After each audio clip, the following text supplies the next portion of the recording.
प्रगतिवाद एक सच्चाई है हिंदी कविता में, हिंदी साहित्य में, और इसकी शुरुआत एक तरह से होने लगती है 1930 के आसपास से। 1930 के आसपास देखें तो जो नमक आंदोलन हुआ वो 1930 के आसपास का है। समाजवादी विचारों का जो कांग्रेस में जन्म होना शुरू हुआ तो 1930 के आसपास का है। भगत सिंह को 1931 में फांसी दी गई। स्वराज्य की पूर्ण स्वतंत्रता की जो बात है वो इसी दौर में की गई। तो 1930 के आसपास से समय और समाज बदलने लगता है। जो मिजाज है काल का वह बदल गया है और साहित्य भी उसी के अनुसार बदल रहा होता है। 1930 के आसपास से छायावाद के गर्व से, नवीन चेतना से युक्त साहित्य धारा का जन्म हुआ। छायावाद आप जानते हैं 1918 से 1938 के बीच का जो कालखंड है, और इस कालखंड में जो साहित्य लिखा गया वह छायावाद के नाम से जाना जाता है। लेकिन छायावाद के अंदर ही जो बदलाव हो रहे थे वह बदलाव परिलक्षित होने लगते हैं 1930 के आसपास से, और छायावाद के गर्भ से ही नवीन चेतना का विकास होता है साहित्य का। और 1936 में यही धारा, ये जो साहित्यिक धारा है पूरी तरह से प्रौढ़ हो जाती है और स्पष्ट हो जाती है। एक तरह से कह सकते हैं कि 1936 में प्रगतिवाद का जन्म हो जाता है, और जो साहित्य है उस साहित्य का नाम हम लोग प्रगतिशील साहित्य या प्रगतिवाद के नाम से जानते हैं। प्रगतिशील साहित्य और प्रगतिवाद में कुछ लोग अंतर करते हैं। कुछ लोगों का मानना है कि प्रगतिशील साहित्य अलग है और प्रगतिवाद जो है वो अलग है। दो मत हैं इसमें। एक के अनुसार मार्क्सीय सौंदर्य शास्त्र का नाम प्रगतिवाद है, और आदिकाल से लेकर अब तक की समस्त साहित्य परंपरा प्रगतिशील साहित्य है। दूसरी जो विचारधारा है, दूसरा जो तर्क है वो ये कि मार्क्सवादी साहित्य सिद्धांत तथा इस सिद्धांत के अनुसार रचे हुए साहित्य को प्रगतिवाद कहते हैं, और छायावाद के बाद व्यापक सामाजिक चेतना वाले समस्त साहित्य को प्रगतिशील साहित्य कहते हैं, जिसमें विभिन्न राजनीतिक मतों के बावजूद एक सामान्य मानवतावादी चेतना व्याप्त रहती है। यानी विचारक कहना चाहते हैं ये कि मार्क्सवाद के आधार पर, उसके सिद्धांत के आधार पर जो साहित्य रचा गया वह प्रगतिवादी साहित्य है। और अगर ऐसा ही ये अगर सच होता तो जिस समय मार्क्सवाद आया था उसी समय से प्रगतिवादी साहित्य लिखा जाना चाहिए था, लेकिन ऐसा कुछ हुआ नहीं। दरअसल परिस्थितियां जब पक जाती हैं और उन परिस्थितियों में जो बदलाव होता है उसकी वजह से साहित्य में ही बदलाव होता है, और प्रगतिवाद के आने की वजह परिस्थितियों के बदलाव में है। तो कुछ लोग प्रगतिवाद को एक संकीर्ण और सांप्रदायिक मत कहते हैं क्योंकि मार्क्सवाद से जुड़ा हुआ है, और प्रगतिशील साहित्य को व्यापक और उदार मानते हैं। यह एक भ्रामक वक्तव्य है, और प्रगतिशील साहित्य और प्रगतिवाद में दरअसल बहुत अंतर नहीं है। प्रगतिशील साहित्य अंग्रेजी के प्रोग्रेसिव लिटरेचर का हिंदी अनुवाद है। आप सब जानते हैं कि फ्रांस में एक सम्मेलन हुआ था लेखकों का, प्रोग्रेसिव राइटर एसोसिएशन बना था 1935 में, और इस एसोसिएशन की जो पहली बैठक हुई, पहला अधिवेशन हुआ, उसमें E.M. फॉरेस्टर ने सभापतित्व किया था अधिवेशन का, और वहीं से यह प्रचारित हुआ। अंग्रेजी भाषा में प्रोग्रेसिव लिटरेचर शब्द का प्रचार हुआ।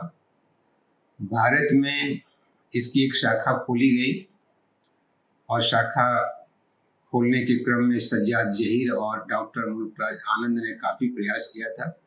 शाखा खुली और उसका पहला सम्मेलन लखनऊ में हुआ, और पहले सत्र की अध्यक्षता प्रेमचंद ने की। दूसरे सत्र की जो अध्यक्षता है वो रविन्द्रनाथ ठाकुर ने की थी। 1936 के आसपास छायावादी साहित्य में ठहराव आ गया था। कवि नए विचारों की खोज में थे। पंत को आप देखिए, जो छटपटाहट है पंत में, वो आपको दृष्टिगत होगा। उस यूरोप से लौटे हुए हिंदुस्तानी लेखकों ने प्रगति की आवाज़ लगाई तो उनको एक सहारा मिल गया। ये छटपटाहट जो थी, उनको एक सहारा मिल गया, और यह जो आवाज़ थी, यह जो छटपटाहट थी, छायावादी कवियों को अपनी अंतर्ध्वनि प्रतीत हुई।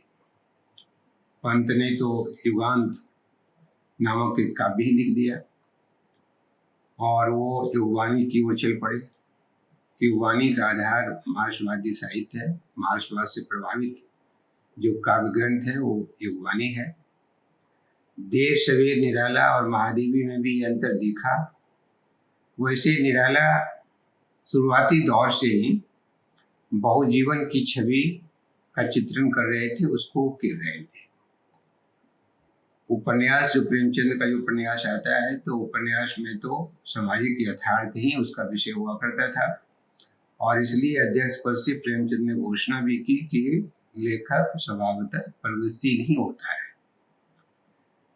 सबसे बड़ी बात यह हुई कि कविता, कहानी, उपन्यास, आलोचना सभी क्षेत्र में नवीन दिशाओं और मान्यताओं के द्वार खुल गए। यानी प्रगतिवादी जो सिद्धांत है, जो मान्यता है, जो विचारधारा है, वह कविता में भी दिखाई पड़ती है, कहानी में भी, उपन्यास में भी, आलोचना में। जबकि छायावाद में ये होता था कि छायावादी जीवन दृष्टि सिर्फ कविता तक सीमित थी, लेकिन प्रगतिवादी जो दृष्टि है वो तमाम विधाओं में मौजूद है। छायावाद यदि इस सदी के सांस्कृतिक जागरण की उपाय थी, तो प्रगतिवाद राजनीतिक जागरण की थी। प्रगतिवाद मार्क्सवाद का अनुवादित संस्करण नहीं है। कुछ लोगों के मन में ये बात बैठी हुई है कि मार्क्सवाद की वजह से प्रगतिवाद है। मार्क्सवाद ने मदद जरूर पहुंचाई है, लेकिन मार्क्सवाद का अनुवाद नहीं है प्रगतिवाद। और अगर ये सच होता तो मार्क्सवाद के आते ही प्रगतिवाद को आ जाना चाहिए था, लेकिन ऐसा हुआ नहीं। प्रगतिवाद, जैसा हमने कहा कि 1930 के आसपास से उसके लक्षण प्रकट होने लगे थे। वजह ये थी कि परिस्थितियों में परिवर्तन हो रहा था। 1930 तक आते आते जो कांग्रेस ब्रिटिश सत्ता के खिलाफ लड़ रही थी, उसके अंदर वामपक्षी दल उभर आए थे। समाजवादियों का पूरा समूह आ गया था। कांग्रेस के जो प्रस्ताव होते थे, जो उनके उसका चिंतन होता था, उसमें श्रमजीवी समूह आने लगा था। मजदूरों की बात होने लगी थी, किसानों की बात होने लगी थी। प्रेमचंद गबन उपन्यास में एक पात्र है प्रेमचंद का, देवीदीन खटिक। वो कहते भी हैं कि अभी 10-5 बरस चाहे ना हो, लेकिन आगे चलकर बहुमत किसानों और मजदूरों का ही हो जाएगा। कविता में भी देखने को मिला, जो कल्पना के रंग थे वो ठोस वास्तविकता के रंग में बदलने लगे। व्यक्तिकता के स्थान पर वास्तविकता आने लगी। आलोचना में भी आचार्य शुक्ल ने लोक मंगल की साधनावस्था पर जोर दिया। पंत, दिनकर, भागवती चरण वर्मा, नवीन, अमृतलाल नागर, नरोत्तम नागर के साहित्य में आप देख सकते हैं कि ये चेतना बदल रही थी। निराला की जो अनिमा है, उसमें भी एक बदलाव दिखाई पड़ता था। प्रार्थना गीत उन्होंने लिखे। कुकुरमुत्ता की घोषणाएं की, पूंजीवादी सभ्यता की जो आलोचना थी वो मुद्दा कविता में मौजूद है। खजुराहा पीड़ित गोवा के चित्र अंकित हुए। प्रगतिवाद का जो आरंभ होता है तो एक तरह की छटपटाहट है, उसमें अध्यात्मवाद भी है, अराजकतावाद भी है, विकृत यथार्थवाद भी है, कई तरह की प्रवृत्तियां वहां पर नजर आती हैं, क्योंकि साहित्य उसमें शेप ले रही होती है, ले रहा होता है। तो वहां हम देखते हैं कि जो मार्क्सवादी लेखक है वह भी व्यक्तिवादी प्रवृत्तियों का शिकार है, और उसके अंदर अहंकार इतना है कि वो फैसला सुनाना शुरू करता है कि क्या अच्छा होता है, क्या बुरा होता है। प्रगतिवाद में पूर्ववर्ती साहित्य परंपरा की सामाजिक चेतना वाले तत्वों का उसमें विकास हुआ है। उसी तरह व्यक्तिवादी भाववादी संस्कारों की छाया लंबे समय तक चली है। पूर्व से जो प्रगतिवादी चेतना आ रही थी उसका भी विकास हुआ है, और जो व्यक्तिवादी भाववादी संस्कार मौजूद थे साहित्य में उसका भी विकास हुआ है। यही समय था जब साहित्य समाज का दर्पण है और साहित्य जीवन की आलोचना है, जैसे फिक्रे दोहराए जाने लगे थे। साहित्य के उद्देश्य के बारे में कि वह कला है या समाज का दर्पण है, ये तमाम तरह की बातें वहां होने लगी थी। प्रगतिवाद की विशेषताएं आप देखना चाहें तो देख सकते हैं। काफी विपुल साहित्य है प्रगतिवाद का, सब पर बातचीत करना संभव नहीं है, लेकिन एक सामान्य विशेषताओं के बारे में हम लोग चर्चा कर सकते हैं। पहली जो विशेषता है वह है सामाजिक यथार्थवादी दृष्टि। छायावाद में कल्पना के रंग हुआ करते थे, लोग ज्यादा कल्पना में भरोसा रखते थे, लेकिन प्रगतिवाद में देखा गया कि वह यथार्थवादी दृष्टि के कायल हुए। जिस तरह कल्पना प्रबंध दृष्टि छायावाद की और अंतर्मुखी बौद्धिक दृष्टि प्रयोगवाद की थी, तो सामाजिक यथार्थ दृष्टि प्रगतिवाद की अपनी विशेषता है। ग्राम्य में पंत लिखते हैं, देख रहा हूं आज विश्व को मैं ग्रामीण नयन से ध्यान दीजिए, सोच रहा हूं जटिल जगत पर, जीवन पर, जन मन से। वह कवि जो प्रकृति में खोया हुआ था, कल्पना लोक में खोया हुआ था, वह कहता है कि विश्व को देखने की जो दृष्टि है वो बदल गई है, और गांव की आंखों से विश्व को मैं देख रहा हूं। छाया प्रकृति की जगह ग्राम की प्रकृति आ गई। केदारनाथ अग्रवाल की एक कविता है बसंती हवा, लंबी कविता है, उसकी कुछ पंक्तियां हैं। चढ़ी पेड़ बहुआ थपाथप मचाया, गिरी ढम से फिर चढ़ी आम ऊपर, उसे भी झकोरा किया कान में को, उतर कर भगी मैं हरे खेत पहुंची, वहां गेहूं में लहर को मारी। अब देखिए कविता का जो मिजाज है, छायावादी जो कविताएं होती थी और ये जो कविता है वो कितना अंतर है। नागार्जुन को अपना गांव याद आता है, याद आता मुझे अपना वह तरोनी गांव, याद आती लीचियां वो आम, याद आते मुझे मिथिला के रुचिर भूभाग, याद आते धान, याद आते कमल कुमुदनी और दाल मखान। दूसरी जो विशेषता है वो सामाजिक समस्याओं का चित्रण होना शुरू होता है। निराला ने तो बंगाल के अकाल पर एक लंबी कविता ही लिखी, और नागार्जुन ने लिखा गांव के पाठशाला के बारे में, घुन खाए सहतीरों पर की 12 खड़ी विधाता बाँचे, फटी भीत है छत चूती है आले पर बिस्तुइया नाचे, वर्षा कर बेबस बच्चों पर मिनट मिनट में 5 तमाचे, इसी तरह दुखरन मास्टर गढ़ता है आदम के साँचे। तीसरी जो विशेषता है प्रगतिवाद की वह क्रांति का आह्वान। नवीन कहते हैं, कभी कुछ ऐसी तान सुनाओ जिससे उथल पुथल मच जाए। समाज की जो दशा थी, समाज में जो गड़बड़ी थी, शासन में जो गड़बड़ी थी, तो कवि की इच्छा होती है कि ऐसी कविता लिखी जाए कि इससे उथल पुथल मच जाए। पंत कहते हैं, आ कोकिला वर्षा पावक कन, नष्ट भ्रष्ट हो जीर्ण पुरातन। तो प्रगतिवादी कविताओं में क्रांति का एक तरह से आह्वान किया गया है। चौथी जो विशेषता है वो है मानवतावाद की महत्ता। नरेंद्र शर्मा लिखते हैं, जाने कब तक घाव भरेंगे इस घायल मानवता के, जाने कब तक सच्चे होंगे सपने सबकी समता। तो ये जो आर्थिक गैर बराबरी है, कोई बहुत अमीर है, कोई बहुत गरीब है, कोई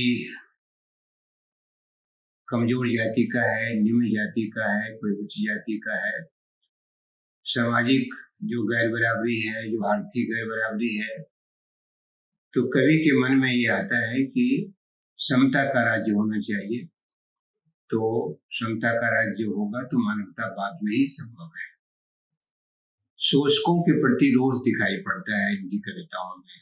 दिनकर कहते हैं, स्वानों को मिलता वस्त्र, दूध भूखे बालक अपलाते हैं, माँ की हड्डी से चिपक ठिठुर जाड़ों की रात बिताते हैं, युवती की लज्जा वसन बेच जब ब्याज चुकाए जाते हैं, मालिक जब तेल फुड़ेलों पर पानी या द्रव्य बहाते हैं।